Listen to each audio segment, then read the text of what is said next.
This lesson is for 16.3 on your own. So, good news, there are just four problems. I mean, number one does have a few parts, but it's really just one problem. We're just step by step. So, four problems, and we're done today. So, that's good news. So, this table shows the hours two friends spent swimming laps each week. Look at the image and table. So, we've got Serena here, how many laps she swam, and Lisa. So, our overall question is to find out which data set is more spread out. Now, we don't want to just kind of look and guess. We want to mathematically prove this. So, the first thing we want to do is find the mean of each set. So, we're going to add up these numbers, and then there are 5 weeks. So, we're going to add these up and divide by 5. And then we're going to do the same thing for Lisa. So, we're going to add up Lisa's laps and then divide by 5. And that will tell us the mean for each of these. So then our next thing, I'm just going to erase my messy circles here. So our next thing we want to do, so that's part A.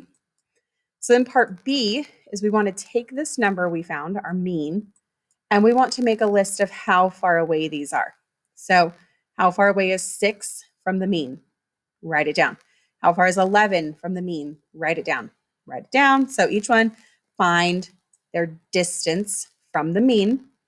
So for all of Serena and then all of Lisa. See, so it looks like it's a long problem, but it's really just breaking it up for us. So find the distance from the mean for each data value. So listed out.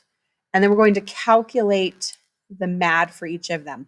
So now we're going to take all, so there should be 5 numbers up here that you listed the distances of. You're going to add those together and divide by 5 again. And then you're going to take these 5 and add those up and then divide by 5. So then we're going to decide whose is more spread out. So remember, the bigger the MAD is. So this is going to give us our MAD. The bigger the number is, the more spread out the data is. It's not consistent. And the smaller the number, the more consistent it is. The same things, more similar is happening each time. So go ahead and complete that one. Number 2, Ramon is a pumpkin farmer. Each year he records the number of pumpkins he sold for 5 weeks. Our average is 782 and the mean absolute deviation is 52. So most weeks he's selling 782, give or take 52. So sometimes it's 52 more, sometimes it's 52 less. It's usually around there. So what we want to do is take our mean and add on the MAD, and then take our mean and subtract the MAD. So this is going to tell us the most pumpkins he sells in his range and the least pumpkins he sells in that range. And then we want to find 2 values that are within this. So we're going to find 2 numbers that would fit in between here. Number 3 says that a group of people is being trained to standardize the scoring of diving competitions. So the same dive was judged by 10 different trainees at the beginning and the end of their training. So at the beginning, they scored the dive here. And we're going to calculate the mean average absolute deviation. So step 1, find the mean. So add these up and divide by 10 since we have 10 judges.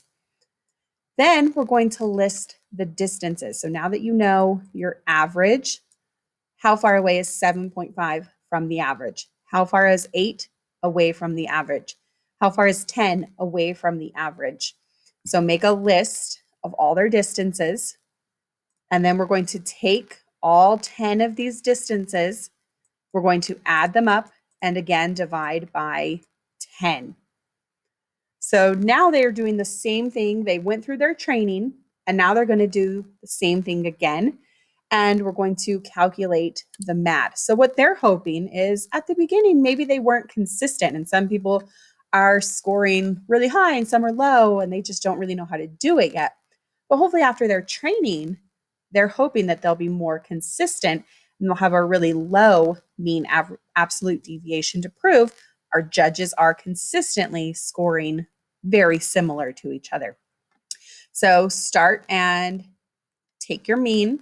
So add them up, divide by the 10 judges.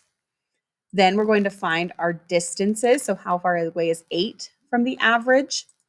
How far away is 8.5 from the mean, 9 from the mean, and so on. Make your list, add up your distances, divide by 10.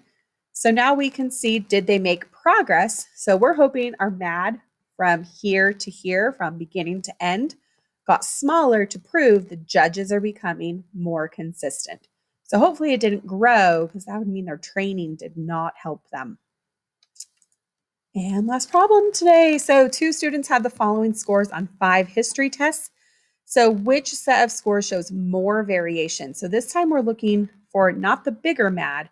So usually we want the smaller one to prove that it is consistent. So this one wants the more variation. So which one is more spread out? It's going to have a bigger mean absolute deviation.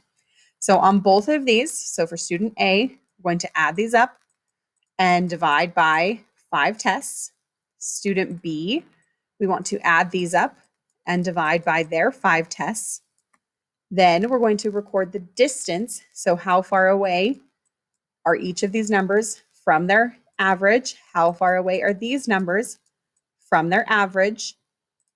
Then we're going to add up our numbers and divide by 5. Add up the distances, divide by 5.